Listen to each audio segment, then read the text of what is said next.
ദൈവത്തിൻ്റെ പരിശുദ്ധ നാമം മഹത്വപ്പെടുമാറാകട്ടെ. എൻ്റെ പേര് ബിനു എന്നാണ്. ഞാൻ കണ്ണൂർ ജില്ലയിൽ വെള്ളോറ സഭയിൽ കർത്താവിൻ്റെ വേലയുള്ള ബന്ധത്തിൽ ആയിരിക്കുന്നു. ഇന്നിവിടെ വരുവാനും നമ്മളോടൊപ്പം കർത്താവിനെ ആരാധിക്കുവാൻ കഴിഞ്ഞതിൽ സന്തോഷമുണ്ട്.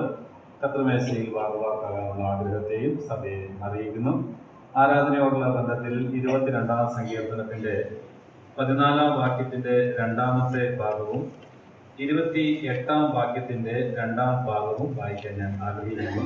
22-ാം സങ്കീർത്തനത്തിൻ്റെ 14-ാം വാക്യം അവസാന ഭാഗം, എൻ്റെ ഹൃദയം മെഴുകുപോലെ ആയി. 28-ന്റെ അവസാന ഭാഗം, നിങ്ങളുടെ ഹൃദയം എന്നേക്കും സുഖത്തോടെ ഇരിക്കട്ടെ. ദാവീദിനാൽ വിരചിതമായ ഈ 22-ാമത്തെ സങ്കീർത്തനം കർത്താവായ യേശുക്രിസ്തുവിന്റെ ക്രൂശീകരണത്തെ വളരെ വ്യക്തമാക്കുന്ന ഒരു സങ്കീർത്തനമാണ്. 22 നമ്മൾ വായിക്കുമ്പോൾ അത് മനസ്സിലാക്കുവാനായിട്ട് സാധിക്കുന്നുണ്ട്. അതിന്റെ 14-ാം വാക്യം അവസാനത്തിൽ രേഖപ്പെടുത്തിയിരിക്കുന്നത് എൻ്റെ ഹൃദയം മെഴുകുപോലെ ആയി. നമുക്കറിയാം, ഒരു മെഴുക് ഉരുകണമെങ്കിൽ അതിന്റെ മുകളിൽ കത്തിച്ചൊലിക്കുന്ന ഒരു തീനാളം ഉണ്ടെങ്കിൽ മാത്രമേ മെഴുക് ഉരുകാനിടയാകുകയുള്ളൂ. നമ്മുടെ കർത്താവായ യേശുക്രിസ്തുവിന്റെ ഹൃദയം മെഴുകുപോലെ ഉരുകി വേദനകളിലൂടെ കർത്താവ് കടന്നുപോയത് എന്തിന് എന്ന ചോദ്യത്തിന്റെ മറുപടിയാണ് അവസാനമായി നമ്മൾ വായിച്ച വാക്യത്തിൽ കണ്ടത്. നിങ്ങളുടെ ഹൃദയം എന്നേക്കും സുഖത്തോടെ ഇരിക്കുക. നാം സന്തോഷം അനുഭവിക്കുവാൻ, നമ്മുടെ ജീവിതത്തിലൊരു രക്ഷ അനുഭവിക്കുവാൻ, ഒരു യഥാർത്ഥമായ സമാധാനവും സൗഭാഗ്യവും നാം അനുഭവിക്കുവാൻ വേണ്ടി നമ്മുടെ അരുമനാഥനായ കർത്താവ് കടന്നുപോയ ആ പ്രതികൂലങ്ങൾ നിറഞ്ഞ, പ്രയാസങ്ങൾ നിറഞ്ഞ സാഹചര്യത്തെയാണ് നമുക്കവിടെ മനസ്സിലാക്കാനായിട്ട് സാധിക്കുന്നത്. അപ്പോൾ എന്തിനു വേണ്ടി കർത്താവ് ഈ വേദനകളെ സഹിച്ചു എന്ന് ചോദിച്ചാൽ നാം സന്തോഷത്തോടു കൂടി ഇരിക്കുവാൻ. ഇത് നമുക്ക് സന്തോഷത്തോടു കൂടി ദൈവത്തെ ആരാധിക്കാനായിട്ട് കഴിയുന്നതിന്റെ പിന്നിൽ നമ്മുടെ കർത്താവ് നമുക്ക് വേണ്ടി ഉരുകി എന്നതാണ് ഈ സങ്കീർത്തനത്തിലൂടെ നമ്മൾ മനസ്സിലാക്കുന്നത്. സങ്കീർത്തനത്തിൽ തന്നെ 126-ാം സങ്കീർത്തനത്തിന്റെ 3-ാമത്തെ വാക്യത്തിൽ പറയുന്നത്, യഹോവ ഞങ്ങളിൽ വൻകാര്യങ്ങളെ ചെയ്തിരിക്കുന്നു, അതുകൊണ്ട് ഞങ്ങൾ സന്തോഷിക്കുന്നു.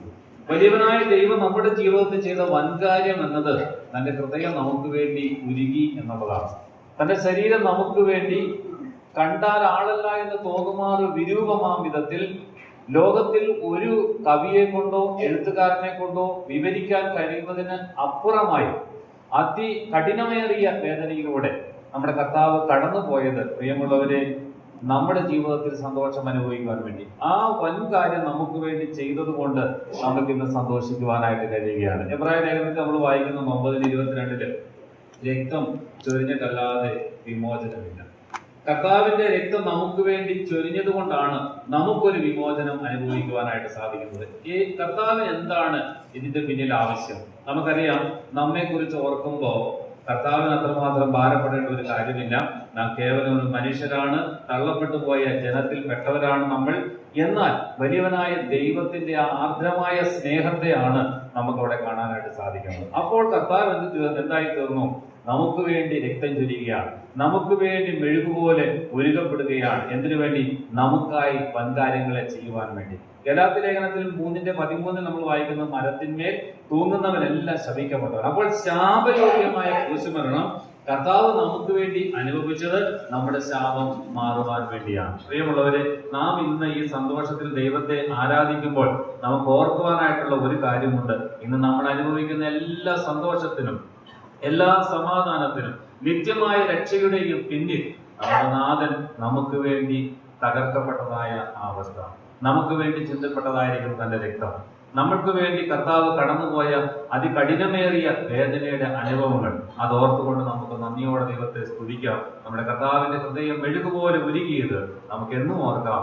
നാം സന്തോഷത്തോടുകൂടി ഇരിക്കുവാൻ വേണ്ടിയിട്ടാണ്, നാം സുഖത്തോടുകൂടി ഇരിക്കുവാൻ വേണ്ടിയാണ്. ഇങ്ങനെ നമ്മെ സ്നേഹിക്കുന്ന മറ്റൊരു ദൈവം ലോകത്തിലില്ല. ഇങ്ങനെ നമ്മെ സ്നേഹിക്കുന്ന മാനുഷിക ബന്ധങ്ങൾ ഒന്നും ഈ ലോകത്തിലില്ല. അതിനപ്പുറമായി നമ്മെ സ്നേഹിച്ച കർത്താവിനെ നമുക്ക് നന്ദിയോടെ സ്തുതിക്കുകയും മഹത്വപ്പെടുത്തുകയും ചെയ്യാം. ദൈവത്തിന്റെ പരിശുദ്ധ നാമം മഹത്വപ്പെടുമാറാകട്ടെ.